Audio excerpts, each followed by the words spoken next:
এই জন্য আপনারা প্রত্যেকেই আজকে এই রাত গভীরে নিয়ত করেন ইনশাআল্লাহ যে জীবনের শেষটুকু বাকি হায়াত কদর করব ইনশাআল্লাহ। বাপ আমার, ভাই আমার, পর্দার আড়ালের মা বোন, মিলে ফিকির করা উচিত। জিন্দেগি যদি কদর না করি, বিশ্বাস করেন কোনো রাত, কোনো দিন আর কোনো দিন ফিরে আসে না। এই মনে করেন আজকে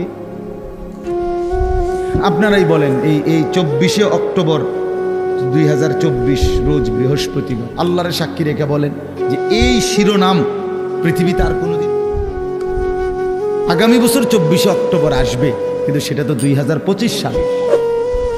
আগামী সপ্তাহে বৃহস্পতিবার আসবে, কিন্তু সেটা তো 24 তারিখ না 29 তারিখ, কথার কথা, বা 31 তারিখ। হ্যাঁ, কিন্তু ঠিক এই শিরোনামটা 24শে অক্টোবর 2024 রোজ বৃহস্পতিবার আর হবে। এই জন্য কোনো ঘন্টা আর ফিরে, কোনো মুহূর্ত, কোনো সেকেন্ড হায়াতের আর ফিরে আসে না। দুনিয়ার রাস্তার মধ্যে ওয়ান ওয়ে রাস্তা, মাঝখান দিয়ে যে সমস্ত রাস্তার মধ্যে মাঝখানে ডিভাইডার থাকে, আইল্যান্ড থাকে, মাঝখানে আটকানো দুই দিকে রাস্তা, এগুলো নিয়ম হলো ওয়ান ওয়ে, একমুখী রাস্তা। মনে করেন এদিকেরটা এদিকেই শুধু যাবে, ওই দিকেরটা ওই দিকেই শুধু যাবে, ঠিক না? কিন্তু একটা সিস্টেম আছে, কুদ্দুর পর পর কাটা আছে, কুদ্দুর যাইয়ার পর 1 মাইল 1.5 মাইল 2 মাইল পর পর কি আছে, এই ইউটার্ন নিয়ে আসা যায়, মানে আবার ঘুরে কি করা যায়, আসা যায়। তো দুনিয়ার রাস্তায় ইউটার্ন নেওয়া যায়, ঘুরে আবার পিছনের দিকে আসা যায়, কিন্তু আল্লাহর কসম আমাদের হায়াতের কোনো ইউটার্ন নাই। 1000 মাইল পরে গিয়েও আর কোনোদিন আপনি ফেরত আসতে পারবেন না। সামনে যাইতে হবে, সামনে যাইতে হবে, কেবল কোন দিকে?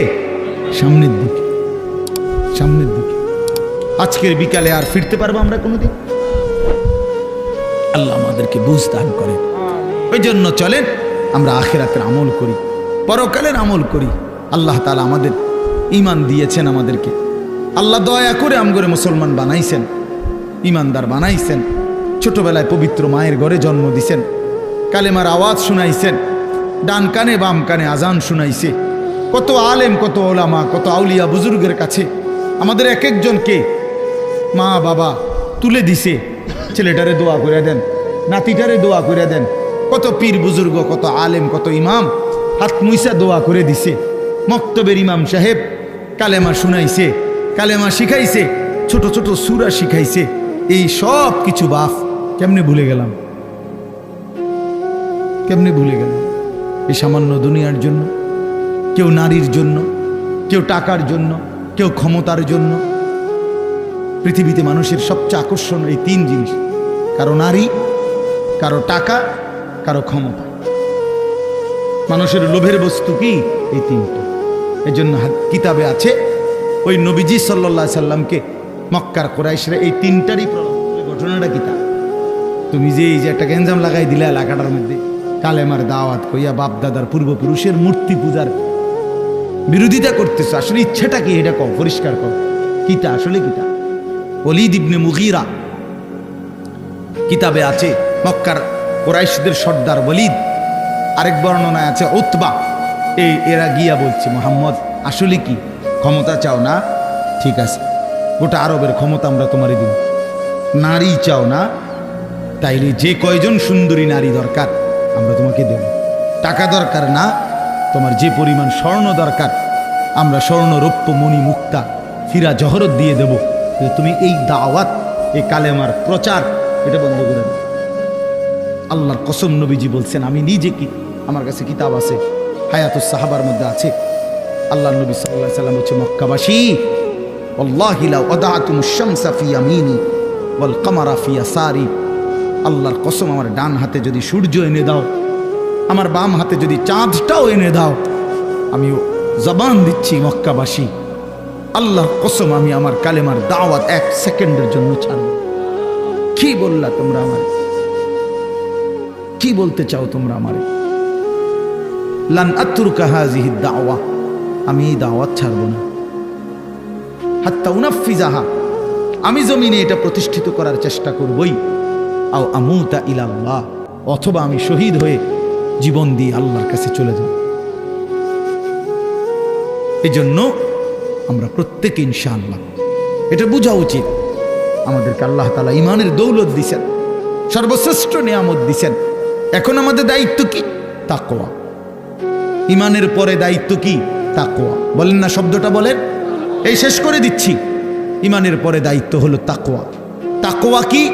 তাকওয়া হলো দুই জিনিস: গুনাহ ছেড়ে দেওয়া, আল্লাহর ইবাদত পালন করা। গুনাহ ছেড়ে দিলাম, বন্দিগি করতে থাকলাম।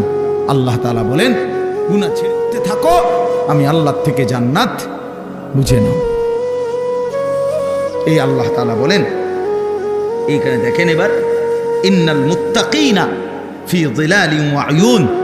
আল্লাহ তাআলা বলেন নিশ্চয়ই আমার মুত্তাকি বান্দা, দুনিয়ার হায়াত যারা গুনাহ থেকে বাঁচছে, নেকামলে অভ্যস্ত ছিল, নেকামল করতে থাকছে, আমি আল্লাহ ওয়াদা দিলাম আমার সেই বান্দাদেরকে আমি জান্নাতের মধ্যে যে থাকতে দেব, সেই জান্নাত কেমন হবে?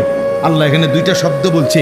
একটা হলো ফি যিলালিন, আমার জান্নাত আমার সেই মুত্তাকি বান্দাকে যে আমি দেব, সেটা 24 ঘন্টা ছায়াওয়ালা, একটু রোদ, একটু তাপ, একটু গরম 1 সেকেন্ডের জন্য লাগবে না।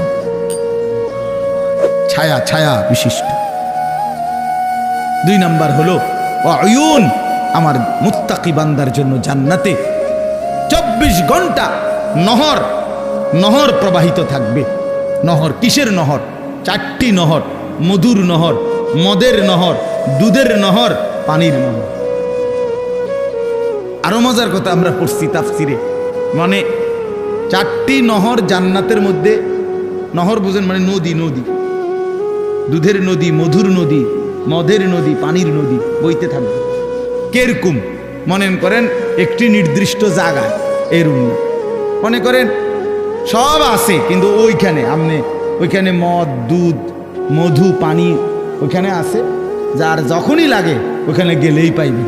আল্লাহ তাআলা বলছে, তাফসিরে আছে, না বান্দা, আমার জান্নাতি বান্দার জন্য সিস্টেমটা এমন না, বরং আমার বান্দা যখন যে অবস্থায় থাকবে, বসে থাকুক, দাঁড়িয়ে থাকুক, শুয়ে থাকুক, হাঁটতে থাকুক, এই রুমে থাকুক, ওই রুমে থাকুক, পূর্ব দিকে থাকুক, পশ্চিম দিকে, যখন যেখানে যে অবস্থায় থাকবে, আল্লাহর কসম কিতাবে আছে 24 ঘন্টা তার পাশ দিয়ে এই 4টা নহর বইতে থাকবে। এইটারে কয় ফি জান্নাতিন তাজরি মিন তাহতিহাল আনহার। এইটার অর্থ রে